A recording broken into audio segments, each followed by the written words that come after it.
राधे भक्तों, ओम हंग हनुमते नमः। आज मंगलवार के दिन आप सुनेंगे मंगलवार व्रत की पावन कथा। आइए अब हनुमान जी का स्मरण करते हुए कथा का श्रवण करते हैं। प्राचीन काल की बात है, एक नगर में एक ब्राह्मण दंपत्ति रहते थे। उन्हें कोई संतान नहीं थी, जिससे वो अत्यंत दुखी रहते थे। हर बार की तरह इस बार भी वह ब्राह्मण वन में पूजा करने के लिए गए। वहाँ बैठकर उन्होंने विधि विधान से पूजा की और पूजा के बाद हनुमान जी से पुत्र प्राप्ति की प्रार्थना भी की। उधर ब्राह्मण के घर पर ब्राह्मणी भी पुत्र प्राप्ति के लिए हर मंगलवार व्रत रखती। वह प्रत्येक मंगलवार के व्रत में अंत में बजरंग बली को भोग लगाकर तभी भोजन ग्रहण करती। एक दिन किसी कारणवश ब्राह्मणी ना तो भोजन कर पाई और न हनुमान जी को भोग लगा पाई। तब उसने प्रण लिया कि वह आने वाले अगले मंगलवार को हनुमान जी का भोग लगाकर ही अन्न ग्रहण करेगी। भूखे प्यासे 6 दिन बीतने के बाद जब मंगलवार आया, तब अत्यधिक निर्बल होने के कारण ब्राह्मणी बेहोश होकर गिर पड़ी।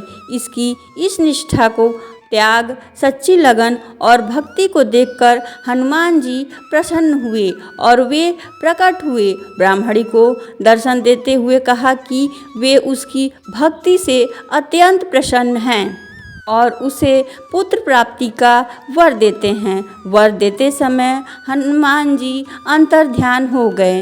कुछ समय के बाद ब्राह्मणी को एक दिव्य पुत्र की प्राप्ति हुई। अपार हर्ष के साथ उसने उस बालक का नाम मंगल रखा। कुछ दिनों के बाद जब ब्राह्मण घर लौटा और उसने उस बालक को देखा तो आश्चर्य से पूछा, यह बालक कौन है? जब ब्राह्मणी ने पूरी कथा सुनाई तो ब्राह्मण ने उसकी बातों पर विश्वास नहीं किया और उसे छलपूर्ण मानने लगा। एक दिन अवसर मिलने पर ब्राह्मण उसे बालक को कुएं में गिरा दिया। घर लौटने पर जब ब्राह्मणी ने पूछा कि मंगल कहाँ है, तब पीछे से मंगल मुस्कुराते हुए आ गया। उसे सकुशल देख ब्राह्मण चकित रह गया। उसी रात हनुमान जी ने स्वयं ब्राह्मण के स्वप्न में आकर के कहा, वह बालक उसी का है। ब्राह्मण देवता को दर्शन देकर कहा कि वह बालक उन्होंने ही ब्राह्मणी को वरदान स्वरूप दिया है। यह सत्य जानकर ब्राह्मण अत्यंत प्रसन्न हुए। इसके बाद वह ब्राह्मण दंपत्ति प्रत्येक मंगलवार को श्रद्धा से व्रत रखने लगे। जो मंगलवार को व्रत करता है, पढ़ता है और नियम पूर्वक इस व्रत का पालन करता है, उसे हनुमान जी की कृपा अवश्य प्राप्त होती है। हनुमान जी की कृपा से सभी कष्टों से मुक्ति मिलती है, जीवन में सभी प्रकार के सुख प्राप्त होते हैं और वह हनुमान जी की विशेष कृपा का पात्र बन जाता है। एक बार व्यास जी ने कहा कि नैमिषारण्य तीर्थ में 88 मुनियों एकत्रित होकर पुराणों के ज्ञाता श्री सूत जी महाराज से पूछने लगे, हे मुनि, आप हमें अनेक पुराणों की कथा सुनाई। आप कृपा करके हमें ऐसा व्रत और कथा के बारे में बताइए जिसके करने से संतान की प्राप्ति हो और मनुष्य का रोग, शोक, अग्नि, सर्व दुख आदि भय का दूर हो, क्योंकि कलयुग में वो सभी जीवों की आयु बहुत कम है। फिर भी इस पर उन्हें रोग, चिंता, कष्ट लगे रहते हैं, तो ऐसे में वे अपना ध्यान श्री हरि के चरणों में भला कैसे लगाएं। तब श्री सूत जी महाराज बोले, हे मुनियों, आपने लोक कल्याण के लिए बहुत ही उत्तम बात पूछी है। एक बार धर्मराज युधिष्ठिर ने भगवान श्री कृष्ण से लोक कल्याण के लिए यही प्रश्न किया था। भगवान श्री कृष्ण और युधिष्ठिर के बीच जो वार्तालाप हुआ था, वो संवाद हुआ था, वह तुम्हारे सामने रखता हूँ। ध्यान से सुनो। एक समय पांडवों की सभा में श्री कृष्ण जी बैठे हुए थे। तब युधिष्ठिर महाराज ने भगवान भगवान श्री कृष्ण से प्रश्न किया, हे गोविंद, हे माधव, आप मुझे अनेकों कथा सुनाई। आज आप कृपा करके ऐसा व्रत सुनाइए जिसके करने से मनुष्य को रोग चिंता का भय दूर हो, उसके पुत्र की प्राप्ति हो। हे प्रभु, पुत्र के जीवन के बिना पूरा जीवन बेकार है। पुत्र के बिना मनुष्य नरकगामी होता है। पुत्र के बिना मनुष्य पितृ ऋण से कभी मुक्त नहीं हो पाता है, ना ही पुण्य कर्म नामक नरक से उद्धार हो सकता है। इसलिए पुत्रदायक व्रत बतलाइए। तब भगवान श्री कृष्ण इस प्रकार बोले, हे राजन, मैं एक प्राचीन इतिहास सुनाता हूँ, आप उसे ध्यानपूर्वक सुनो। कुंडलपुर नामक एक नगर था, में नंदा नाम का एक ब्राह्मण रहता था। भगवान की कृपा से उसके पास सब कुछ था, फिर भी वो बहुत दुखी रहता था, जिसके कारण यह था कि ब्राह्मण की पत्नी सुनंदा की कोई संतान नहीं थी। सुनंदा पतिव्रता स्त्री थी, भक्तिपूर्ण श्री हनुमान जी की आराधना किया करती थी। मंगलवार के दिन व्रत करके अंत में भगवान हनुमान जी को भोग लगाने के बाद स्वयं भोजन करती थी। एक बार मंगलवार के दिन ब्राह्मणी घर के काम के अधिकता के कारण हनुमान जी को भोग लगा न सकी।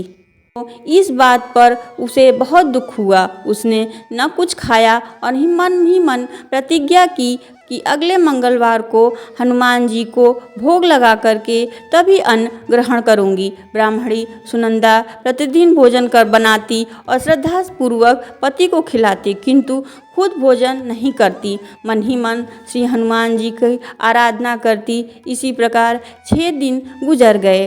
ब्राह्मणी सुनंदा निश्चय के अनुसार भूखी प्यासी निराहार होकर रहने लगी। अगले मंगलवार को ब्राह्मणी सुनंदा प्रातःकाल होकर मूर्छित हो गई। ब्राह्मणी सुनंदा की इस असीम भक्ति के प्रभाव से बजरंगबली प्रसन्न हुए और प्रकट होकर बोले, सुनंदा, मैं तेरी भक्ति से बहुत प्रसन्न हूँ, उठकर कोई वर मांग कर।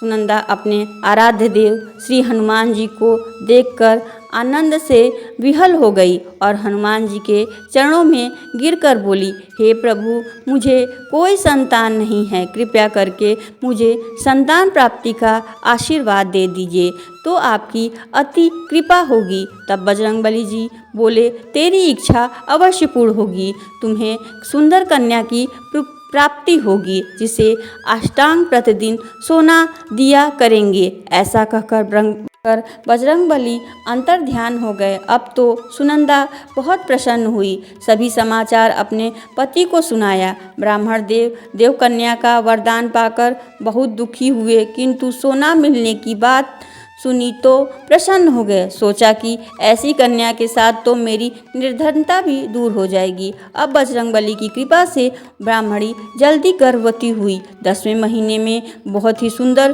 पुत्री की प्राप्ति हुई। वह पुत्री अपने पिता से घर में ठीक उसी तरह से बढ़ने लगी जिस प्रकार शुक्ल पक्ष का चंद्रमा बढ़ता है। 10वें दिन ब्राह्मण उस बालिका का नामकरण संस्कार कराया।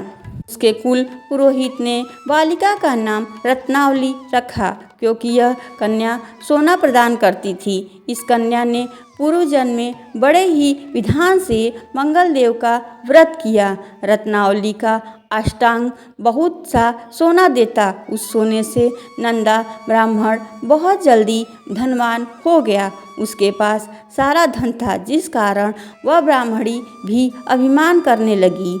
समय बीत रहा था। अब रत्नावली 10 वर्ष की हो चुकी थी। एक दिन जब नंदा ब्राह्मण बहुत प्रसन्न था, तब सुनंदा ने अपने पति से कहा, मेरी पुत्री रत्नावली विवाह के योग्य हो गई, अतः कोई सुंदर योग्य वर देखकर इसका विवाह करा दीजिए। यह सुनकर ब्राह्मण बोला, अभी तो रत्नावली बहुत छोटी है। तब ब्राह्मणी बोली, शास्त्रों की आज्ञा से कन्या 8 वर्ष से और गौरी 9 वर्ष में रोहिणी 10वें वर्ष में कन्या, इसके बाद रजस्वला हो जाती हैं। गौरी के दान से पाताल लोक की प्राप्ति होती है, रोहिणी के दान से वैकुंठ लोक की प्राप्ति होती है और कन्या दान से इंद्र लोक में सुखों की प्राप्ति होती है। हे पतिदेव, रजस्वला का दान किया तो घोर नरक की प्राप्ति हो गई। इस पर ब्राह्मण बोला, अभी तो रत्नावली मात्र 10 वर्ष की है और मैंने तो 16 कन्याओं का विवाह कराया है, अभी जल्दी क्या है। तब ब्राह्मणी सुनंदा कहने लगी, आप बहुत अधिक लोभ हो गया है। शास्त्रों में कहा गया है कि माता पिता और बड़ा भाई रजस्वला कन्या को देते हैं तो उन्हें अवश्य ही नरकगामी होते हैं। तब ब्राह्मण बोला, अच्छी बात है, कल मैं अवश्य ही योग्य वर के तलाश में दूत भेजूंगा। दूसरे दिन ब्राह्मण अपने दूत को बुलाया, आज्ञा दी, जैसी सुंदर मेरी कन्या है वैसा ही सुंदर वर के लिए तलाश करो। अब वह दूत अपने स्वामी की आज्ञा पाकर निकल पड़ा। पपई नगर में उसने एक सुंदर लड़के को देखा। यह बालक एक ब्राह्मण परिवार का गुणवान पुत्र था। उसका नाम सोमेश्वर था। दूत ने इस सुंदर गुणवान ब्राह्मण के पुत्र के बारे में अपने स्वामी का पूरे परिचय दिया। ब्राह्मण नंदा को भी सोमेश्वर अच्छा लगा। फिर शुभ मुहूर्त में विधि पूर्वक कन्यादान करके ब्राह्मण और ब्राह्मणी संतुष्ट हुए, परंतु ब्राह्मण के मन में तो लोभ समाया था। उसने कन्यादान तो कर दिया, लेकिन वह बहुत ज़्यादा बेचैन रहने लगा। उसने सोचा, रत्नावली तो चली जाएगी, मुझे इससे जो सोना मिलता है वो अब नहीं मिलेगा। जो धन था कुछ तो इसके विवाह में खर्च हो गए और जो बचा हुआ है वह कुछ दिनों के बाद समाप्त हो जाएगा। मैंने तो इसका विवाह करके सबसे बड़ी भूल कर दी। अब कोई ऐसा उपाय हो रत्नावली मेरे घर में ही बनी रहे, अपने ससुराल न जाए। लोरूपी राक्षस बाप के मस्तिष्क में छाया जा रहा था। रात भर वह अपने बिस्तर पर बेचैनी से करवटें बदलते बेचैन रहा। उसने एक बड़ा ही क्रूर निर्णय लिया। उसने विचार किया, जब रत्नावली को लेकर उसका पति सोमेश्वर अपने घर जाएगा तो वह रास्ते में छुपकर सोमेश्वर का वध कर डालेगा और अपनी लड़की को अपने घर ले आएगा। नियमित रूप से उसे सोना मिलता रहेगा। समाज का कोई भी मनुष्य उसे दोष नहीं दे सकेगा। प्रातः हुई तो सुनंदा ने अपने जमाई तथा लड़की को बहुत सारा धन देकर विदा किया। सोमेश्वर अपनी पत्नी रत्नावली को लेकर ससुराल की तरफ चल दिया। रास्ते में नंदा महालोभ से वशीभूत होकर अपनी मति भ्रष्ट कर चुका था।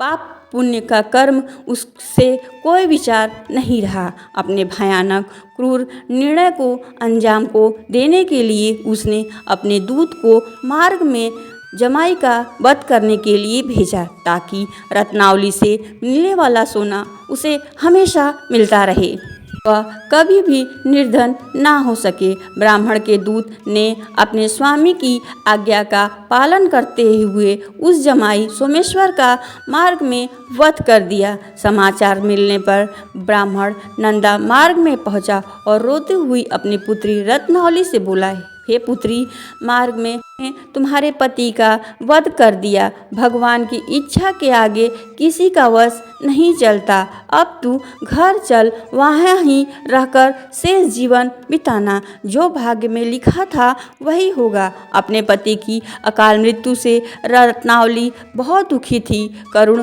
रुंदन और रोते हुए वह अपने पिता से कहने लगी, हे पिताजी, इस संसार में जिस स्त्री का पति नहीं है उसका जीना व्यर्थ है। मैं अपने पति के साथ अपने शरीर को भी जला दूंगी। सती होकर अपने इस जन्म को माता पिता को और सास ससुर के यश को सार्थक करूंगी। ब्राह्मण नंदा अपनी पुत्री रत्नावली के वचनों को सुनकर बहुत दुखी हुआ। सोचने लगा, मैंने तो व्यर्थ जमाई का पाप अपने सिर ले लिया। रत्नावली उसके पीछे अपने प्राण त्याग देने को तैयार है।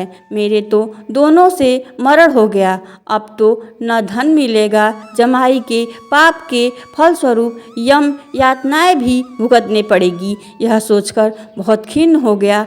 सोमेश्वर की चिंता बनी रही। रत्नावली सती होने की इच्छा से अपने पति का सिर अपनी गोद में लेकर चिता पर बैठ गई। जैसे ही सोमेश्वर की चिता को अग्नि लगाई गई, वैसे ही प्रसन्न होकर मंगलदेव वहाँ प्रकट हुए और बोले, हे रत्नावली, तेरे पति की भक्ति से प्रसन्न हूँ, तुम वर मांग। रत्नावली ने अपने पति का जीवन दान मांगा। मंगलदेव बोले, रत्नावली, तेरा पति अजर और अमर है, यह महाविद्वान भी होगा।